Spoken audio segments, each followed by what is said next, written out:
Hey, shalom. Welcome back. This week so far, we've hammered out our studies in Judges on Monday.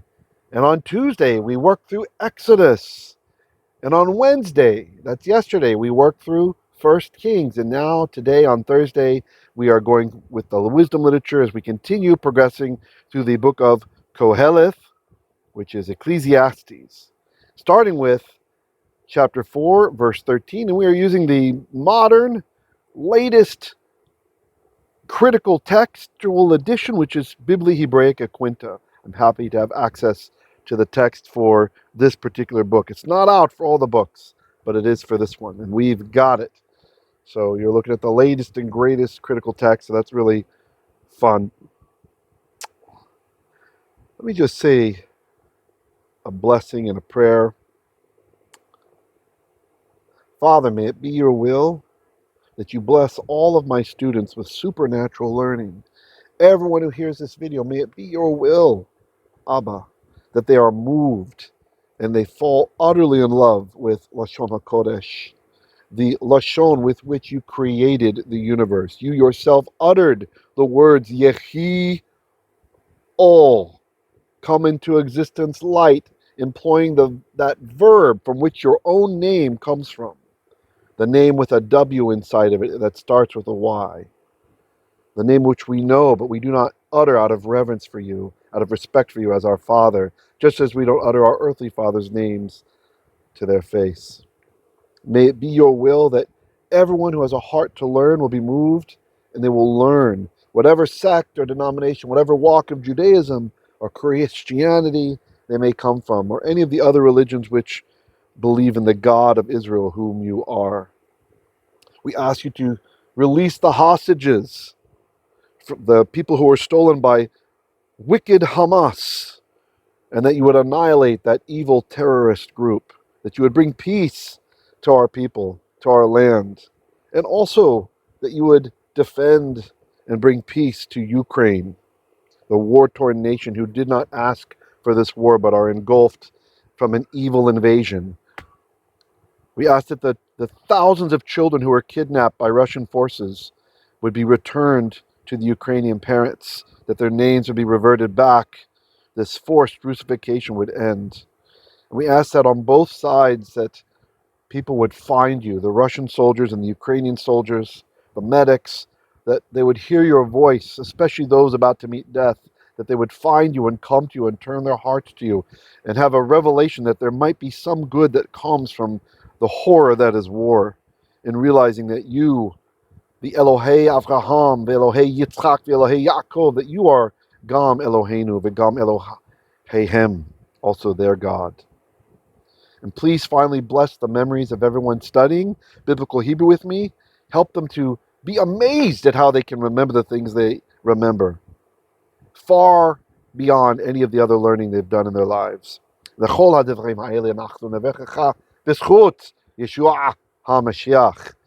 right, so let's get going. I know many of you really enjoy Qoheleth, Ecclesiastes.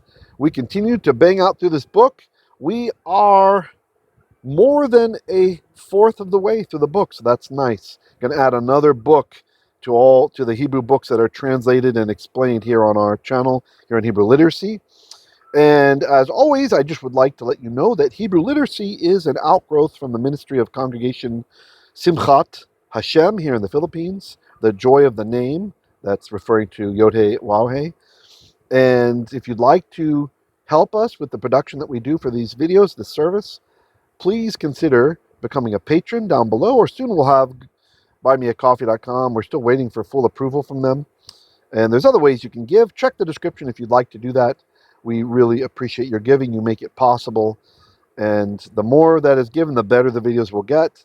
And the more work I will be able to do for you guys, including what many of you have been asking for, which is a class on Jewish Greek, the Jewish Greek of the Septuagint and Apostolic writings. I think that would be a lot of fun.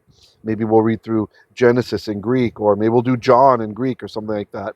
So, but we need demand and we need support to do it. All right, so much thanks to you. Let's get to it. Qoheleth, chapter 4, verse 13, and I will first scan the verse.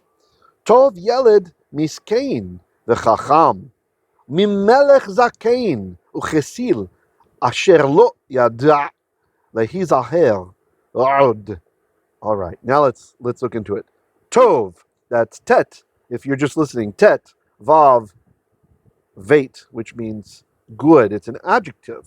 Now, the way that you express that something is something in Hebrew in biblical Hebrew is usually we list the adjective first, right? So tov is the adjective, and then we get the noun yeled, yod, lamed, daled. Now yeled on the surface means baby, like a baby boy. Yeled is baby boy, yalda is a baby girl. But just like in English, we can say someone's a baby. Oh, he's a baby. We even see this in the mockery of Rehoboam's counsel, that the prophet who recorded the text in First Kings tells us that he listened to the counsel of yeladim, of babies, right, or youths, kind of derisively. So it's got a kind of a wide range depending on how it's used. The default is baby, but it can also be child. There's some overlap, right? And even an adult can be called a yeled, or a very old person may call a 20-year-old, 21-year-old a yeled. He's just a yeled, right, without intending derisiveness, just like in English. All right. Now, you got to think like Yoda. I've been saying this for a long time. I heard another Hebrew teacher out there says it too. Well, it's great.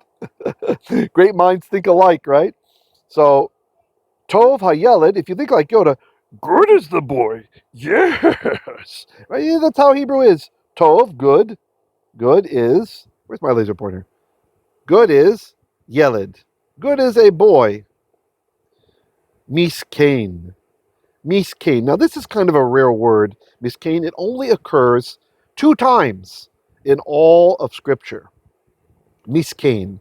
And if you check halot or halat, it's going to tell you it's impoverished. Impoverished. Now, Rabbi Dr. Fox, in his commentary from the Jewish Publication Society on Qoheleth, says that this means something more like a commoner, right? So, not nobility. And there are examples where in post-biblical Hebrew, where a miskhein might even own slaves, right? So it doesn't necessarily mean impoverished, according to Rabbi Fox, at least in later Hebrew. So it might have this meaning of we're going to talk about a king now, right? So someone from the class of people, the serfs, right? Perhaps. And you could have a rich serf who is not a nobleman, and he's not a king, he's not a prince, but he's a miskhein. It's only used twice, and both of these usages are in the book of Qoheleth. I should point out that in Mishnaic Hebrew, it does actually mean to become poor. So you can kind of understand why halot is saying it's impoverished, right? But nuance is everything. And the fact that we have Hebrew parallelism here between miskhein and coming up with melekh. So because we have it kind of being juxtaposed with a king, I think Rabbi Fox is onto something by saying maybe it's really not impoverished here. Maybe it's like just a serf, right? Someone who is not nobility, a commoner. Like commoner sounds good. Say commoner.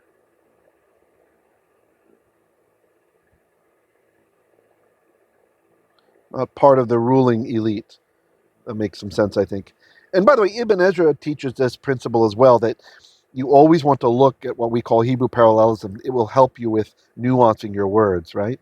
So you might go through the first time in translation and say impoverished, and then when you think about it for a while, you're like, oh, look, it is in parallel with Melech, so maybe really it's related more to that. Yeah, Melech is rich, but he could have just said a rich man. He didn't have to say, a Melech. He could have said, Ashir or something, or an Osha, or Meosha, other words for a wealthy man, but instead he says Melech, so it seems like the ruling is kind of what's happening here.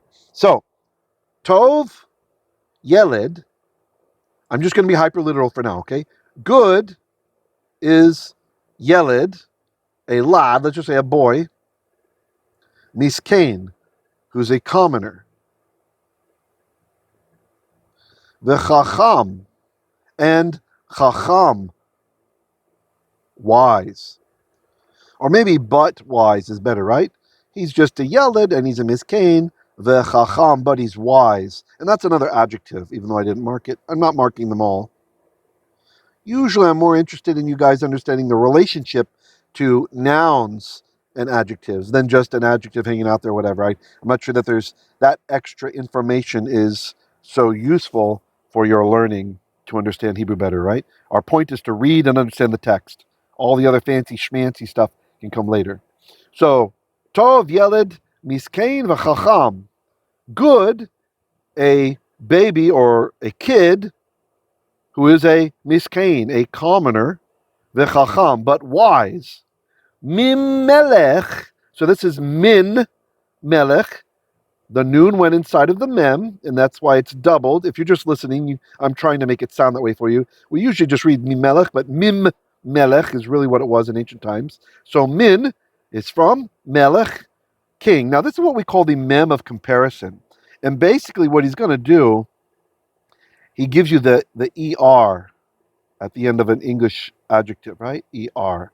Mem of comparison. I'm not going to write all that out.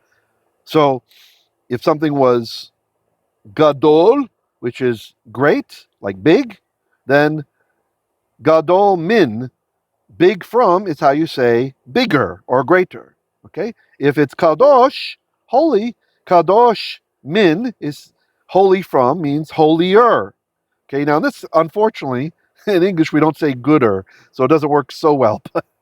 But you can understand, it's a mem of comparison. It's giving us the comparative. So now we'll backtrack and we'll say, instead of good for tov, we'll say tov yeled, better a yeled miskhein, a boy who is a commoner, v'chacham, but wise, mimelekh, than a melech, than a king, zakein, there's our adjective, old, ukhsil, and foolish.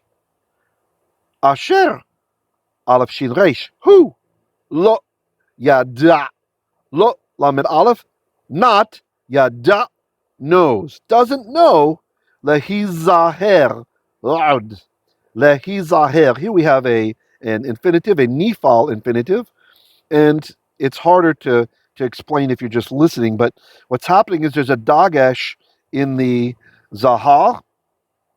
So the ancient hin zaher became his zaher. There's two zayins there. The noon assimilated inside. And so this hey that's at the beginning, don't mistake it for a hefil, okay? It's not. It actually shows up in this form of the nifal as well. Why? I don't know. If there's somebody out there who knows, who like is really into linguistic theory and such, please leave us a note on the bottom. I'd love to learn why the nifal has a hey in the infinitival form here. Okay, so the lamed is to, like an infinitive. So lehizacher, so to be warned or to be admonished, right? So he's a king who's zakein ukhsil, old and foolish. Kaf samech yod lamed, kasil, foolish. Asher who lo yada, who doesn't know, lehizacher, to be admonished, to be warned. Ud, ayin, vav, dalit. Like, you can't warn him anymore about stuff. We're about to be invaded, sire. They're surrounding us.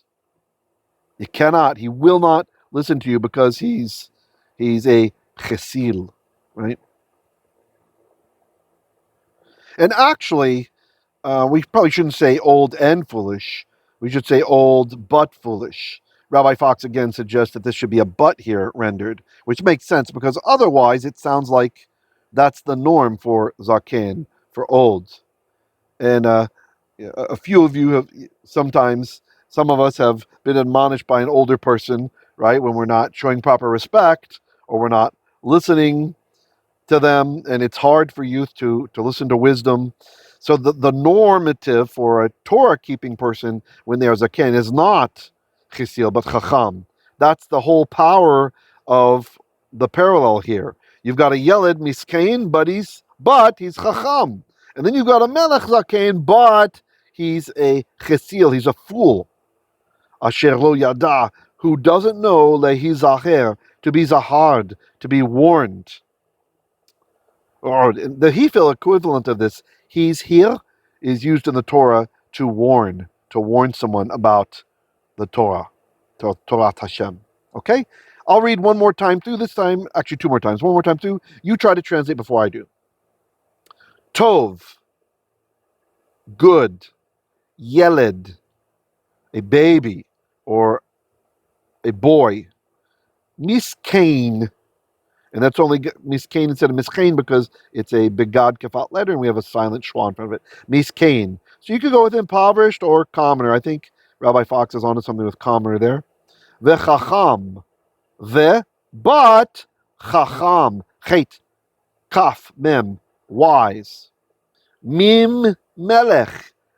From a king. So then a king, that's our noun. What's the adjective? Zakein. Oh, that's kind of interesting how they're reversed, right? You have adjective noun and then you have noun adjective. An old king, ukhsil, but khesil, foolish. Asher, who, lo, not, yada, knows, lehiz zahel, to be admonished, to be corrected, to be warned, not corrected, to be warned. Loud anymore. Okay, now I'll read through it one more time. Just kind of a moderate, regular pace. Tov yeled miskhein v'chacham, mimelekh zakein ukhsil, asher lo yada lehizaher od. Okay, great. Stick with us as we continue. The next lesson will be the next verse. See you over there. Shalom, shalom.